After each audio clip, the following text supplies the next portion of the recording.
Hello, আজকে সেমাই বানাচ্ছি। অনেক দিন ধরে সেমাই খাওয়ার মন হচ্ছিল, আর আজকে ননদও বলে দিল। যাই হোক, সেমাই বানানোর জন্য শুরু করে দিয়েছি। প্রথমে কড়াইয়ে আমি ঘি দিব। আর দেখো, ঘিটা ছুটছেই না, ঠান্ডাতে একদম জমে গিয়েছে। যাই হোক, আমরাও তো জমে যাচ্ছি ঠান্ডাতে, এতটাই ঠান্ডা পড়েছে। এবার আমি দিয়ে দেবো সেমাই। আর সেমাইয়ের প্যাকেটে দেখো লেখা পাস্তা, কেন কে জানে। তো আমি পরপর 2 প্যাকেট সেমাই দিয়ে ভালো করে ভেজে নেব।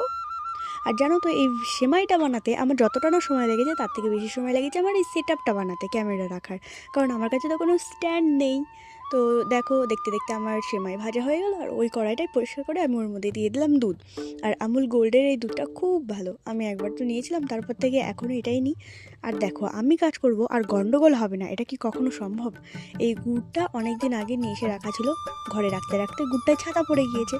তো কি করব ভাবলাম, গুড়টার ওপরটা চেঁচে ফেলে দিই, যেটুকটা ছাতা হয়েছে সেটুকটা। তো চেঁচে ফেলে দেওয়ার পরেও মনের খুঁতখুঁতানি গেল না। তাই জন্য আলাদা করে একটা জায়গার মধ্যে দুধ গরম করে ওটার মধ্যে গুড় দিয়ে আমি জাল দিয়ে দেখলাম যে দুধটা কেটে যাচ্ছে না ভালো থাকছে। অনেকক্ষণ জাল দেওয়ার পর দেখলাম যে না, কাটছে না, দুধটা ভালো আছে। যাই হোক, এবার আমি গরম দুধের মধ্যে ভেজে রাখা সেমাইগুলো দিয়ে দিলাম।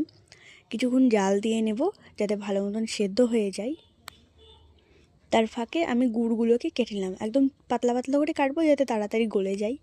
তো এই যে দেখো, আস্তে করে টিপ দিলে গলে যাচ্ছে, তার মানে আমাদের সময় এখন হয়ে গিয়েছে।